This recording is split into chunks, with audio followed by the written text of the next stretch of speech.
Are you a Muslim? I'm a believer in Jesus Christ, who died and rose on the third day. So, I mean, those who are Christians are those who say they live their lives like Christ. It's not for them. Christ-like. It's not for them to say.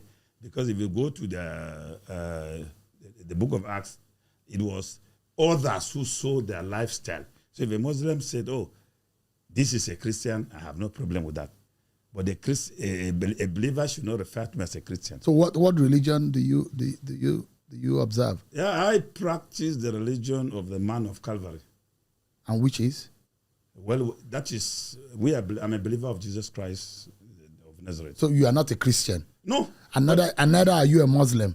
No. If a Muslim refers to me as a Christian, he's right. Because that's what the Bible says. I believe in the Holy Bible. But what are you? What religion do you? I believe in Jesus Christ, the man of Calvary, who died and rose on the third day. That is believed to be Christianity. You see, no, we are followers of Jesus Christ. You see, this concept of Christianity which we are promoting, biblically is wrong. The Bible says, when they gathered in Antioch and they were behaving like Christ, those who saw them said, oh, who are these?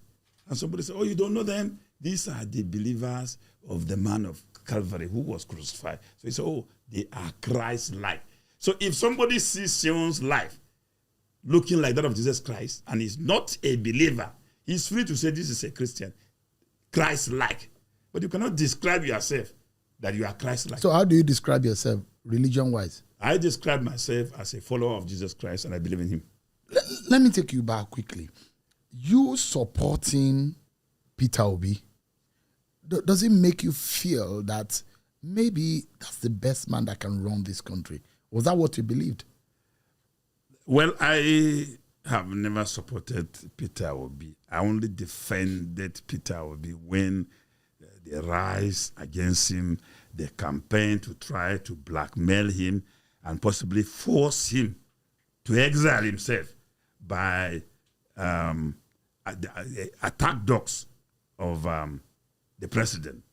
Because, I mean, they left issues which were affecting the country and they concentrated on him.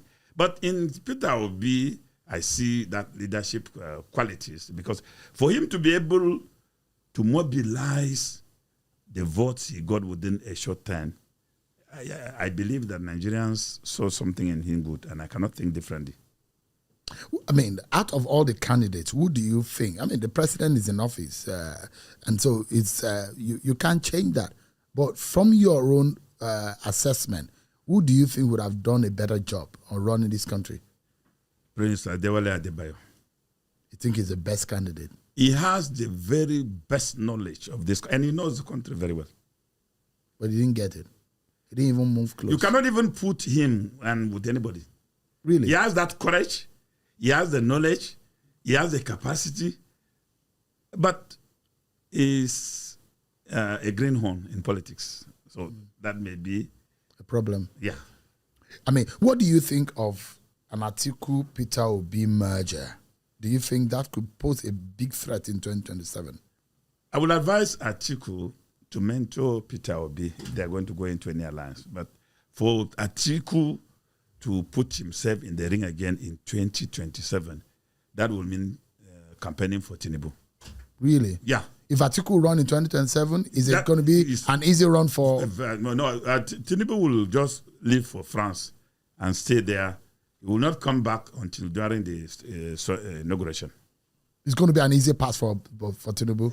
Look, it's a walkover. I mean, but there are those who will say the Northerners should allow the South to run till 2030, in 2027, and the SGF have made that statement. What's your view? I'm an advocate of equity. By 2027, the president of Nigeria should come from the South.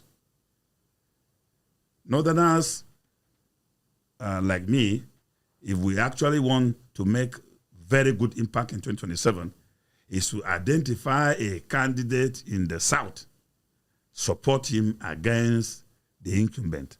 But if we make the mistake of presenting a candidate from the North, the game is over. But what is going on now? There seems to be some kind of people coming together in the northern region of the country against the political institution that is in place right now. Why is the pain rising in the north? No, Northerners felt betrayed.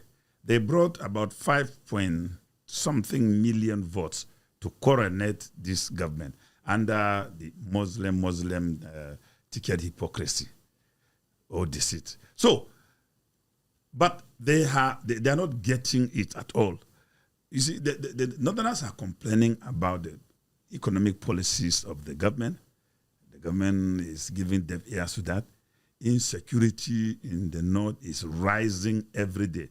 People are kidnapped every day. Villages are being sacked by one terrorist group or the other. So what the North expected was, for the president to have concentrated in dealing with this issue, especially insecurity. Because Northerners are not lazy people. If insecurity is dealt with, I'm telling you, nobody's going to talk about government. They will just keep quiet and organize themselves and then spring a surprise in 2027. But the president has forced the North to be vocal with some of his policies. And you don't think this is also maybe some of the appointment the president has made, because there are those who are saying that is impacting on their view of the nation's unity, and that may affect his chances in 2027. Do you think? You see, it's only the political elites that are talking about appointments. But an average Northerner is not concerned about it. An average Northerner is concerned about poverty, insecurity. But that has been there in the 8 years of Buhari. They face more poverty. Yeah. They out of school children. High cost of living. You see, it has been compounded with the withdrawal of fuel subsidy.